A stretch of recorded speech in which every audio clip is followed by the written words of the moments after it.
Hey everyone, it's me Hamsen, you are watching H T reacts. Welcome back to the channel. कैसे हैं आप? सब ठीक ठाक हैं? उम्मीद करता हूँ अच्छे होंगे, खैर खैरियत से होंगे, इन्जॉय कर रहे होंगे। आज हम एक वीडियो पे बात करने वाले हैं। टाइटल उसका है जी, भारत आज दुनिया के सर का ताज बन गए। तो उसके बहुत सारे फैक्टर्स हैं। एक तो वर्ल्ड की नंबर 3 इकॉनमी, फिर अपनी करेंसी को इंटरनेशनलाइज करना, उसके बाद ऑलमोस्ट 90% ऑफ द वर्ल्ड के साथ अच्छे डिप्लोमेटिक टाइज हैं, साथ में टूरिज़्म, कल्चर, बॉलीवुड और सारी दुनिया से मतलब लोग काम करने जाते भी हैं, वहाँ से भी जाते हैं। तो एक अच्छा एक आप कह लें कि सिस्टम बन चुका है। और साथ में ये है कि G20 प्रेसिडेंसी, और G20 का साथ होना, तो फिर उसके साथ साथ जो 120 कंट्रीज़ को जो है वो इनवाइट किया गया है G20 में इंडिया की तरफ से। अ, उससे भी पता लगता है कि सिर्फ G20 को लेकर नहीं आगे चल रहे, वो एक अपना एक उनका है कि आवाम को लेके आगे चलना है, पर्सपेक्टिव है मेरा। तो पहले वीडियो देख लेते हैं, फिर मज़ीद बातें करेंगे। आइए शुरू करते हैं। 3 2 1 एंड गो। नमस्ते दोस्तों, जय हिंद। हिंदुस्तान स्पेशल में नमस्ते। आपका स्वागत है दोस्तों।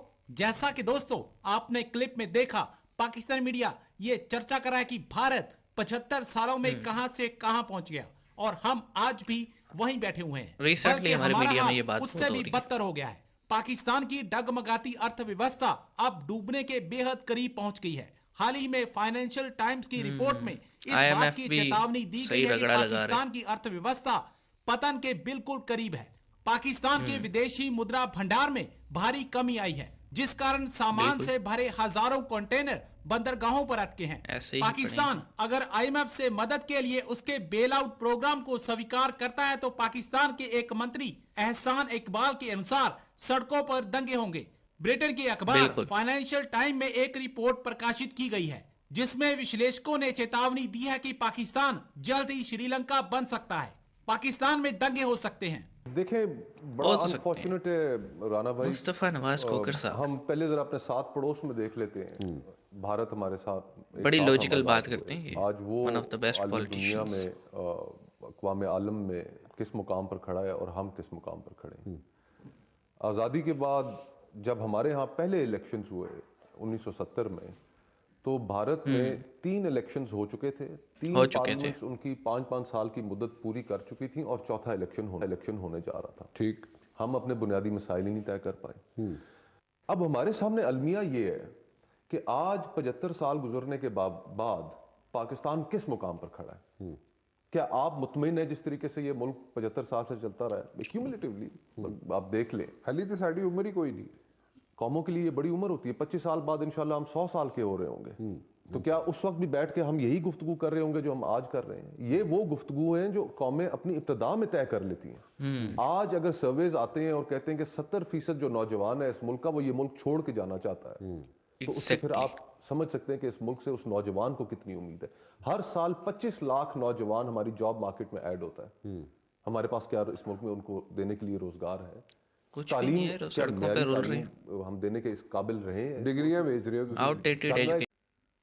जी, आपके सामने है इस क्लिप में, जहाँ जो नरेटर थे उन्होंने तो जिक्र किया ही, लेकिन जो आपने देखा कि पाकिस्तानी न्यूज़ में मुस्तफ़ा नवाज़ खोकर थे, पाकिस्तान पीपल पार्टी के एक्स मेंबर थे। इन्होंने रिसेंटली रिज़ाइन किया है पार्टी मेंबरशिप से भी, अपनी सेनेटरशिप से भी, और हर तरह के अपने ओहदों से।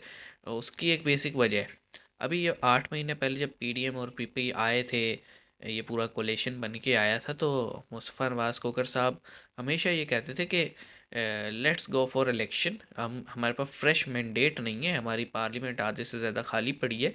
अगर हम चाहते हैं कि ये जो खान साहब ने मेस क्रिएट किया है इसको कवर किया जाए, किसी तरह से इस ब्लेंडर को अंडू किया जाए, तो उसके लिए हल यही है कि फ़्रेश मैंडेट हो, 5 साल पूरे मिलें, क्योंकि ये 2-3 महीने वाला गन नहीं है जो डल चुका है। तो किसी ने इनकी बात नहीं मानी, और अ, ऊपर से जो आर्डर है सारों को वही मानना पड़ता था। अब आप देख रहे हैं कि पीटीआई भी ये कहती है कि इस्टेब्लिशमेंट, या पर्टिकुलरली जनरल बाजवा का वो नाम लेते थे कि वो सब कुछ कर रहे थे, हमारे तो हाथ ही बंधे हुए थे। लेकिन अगर आप 8 महीने पहले के पीटीआई के बयानात देखें जब वो हुकूमत में थे, तो वो ये कहते थे कि बाजवा साहब तो बहुत ही डेमोक्रेटिक इंसान है और हम सब कुछ करते हैं, बाजवा साहब कुछ नहीं कर रहे। अब बाजवा साहब पे वो ब्लेम डाल रहे हैं और उनका नैरेटिव बिक रहा है। जिस वक्त पीडीएम थी ऑपोजिशन में, वो भी जनरल बाजवा का नाम लेती थी, लेकिन इन्होंने सबसे बड़ी गलती ये कि इन्होंने अपना सारा ये जो नैरेटिव था ये दफन कर दिया और सिर्फ इमरान खान को हटाने के चक्कर में अपने नैरेटिव दफन करके हुकूमत ले ली। और उसका रिजल्ट अब आपके सामने है कि इनसे संभल तो रहा नहीं है। आईएमएफ अलग डंडा दे रहे, दोस्त ममालिक जो उन्होंने अलग बोल दिया कि जब तक आईएमएफ हाँ नहीं करेगा हम कुछ नहीं करेंगे। और यही सबसे बड़ी वजह है कि आप देख रहे हैं पाकिस्तान के जो रिजर्व्स हैं वो कम होते जा रहे हैं। लेकिन मुद्दे की बात यह है कि हम क्यों हर वक्त बाहर की तरफ देखते रहते हैं या मुंतज़िर रहते हैं कि उन सब ममालिक को हमारी मदद करनी चाहिए। वो क्यों करें? मतलब उनको यही काम रह गया, पाकिस्तान पैसे मांगे और वो पाकिस्तान को पैसे देते रहे। उनके हराम के पैसे तो हैं नहीं उनके, उनकी आवाम की मेहनत की कमाई है जो टैक्सेस की फॉर्म में हुकूमतों के पास आती है। और अपनी आवाम का टैक्स वो क्या हम पे ज़ाया करते रहें? बात ये है मुद्दे की।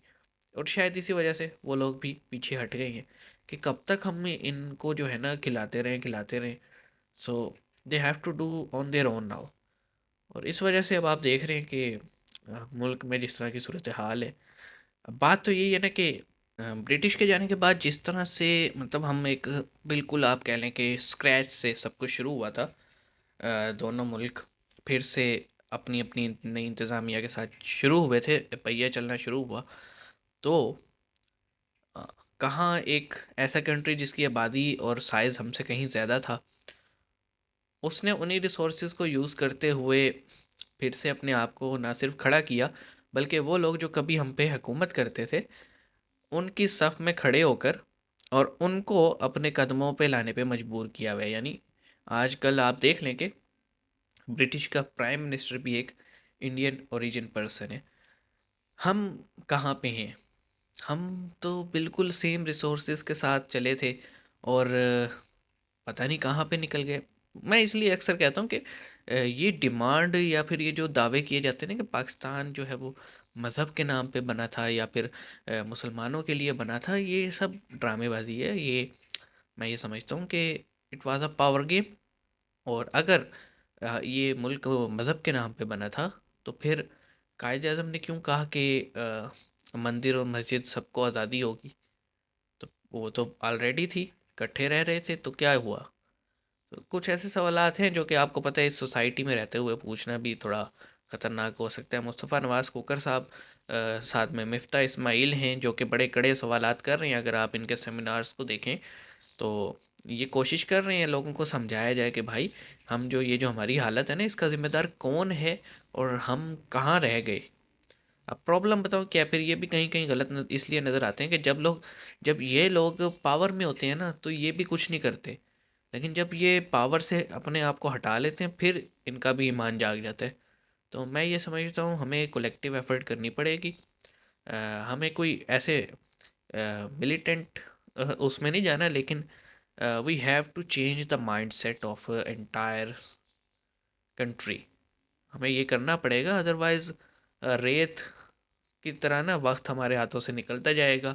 और फिर आपको पता है कि जब भी मुल्क पे टाइम आता है ना तो उन लोगों को हम हीरो बना देते हैं जो हीरो कहलाने के लायक नहीं होते, जैसे तालिबान एंड एवरीथिंग एल्स। तो आपको पता ही है। तो इसका एक ही हल है जी, मेहनत की जाए, ईमानदारी से मेहनत की जाए, अच्छे से तमीज़ से रहा जाए, अपने पड़ोसियों को भी तंग ना किया जाए और अपने आप ये कह लें कि हर हर मिलने वाले को तंग ना किया जाए। पहले इंसान की कदर कर ली जाए, बाद में जो है ना ये देखा जाए कि इंसान का मज़हब क्या है। पहले इंसान की तो कदर हमें करना सीखनी पड़ेगी। तो मिलते हैं नेक्स्ट वीडियो में, अपना ख्याल रखिएगा। सी यू गाइस।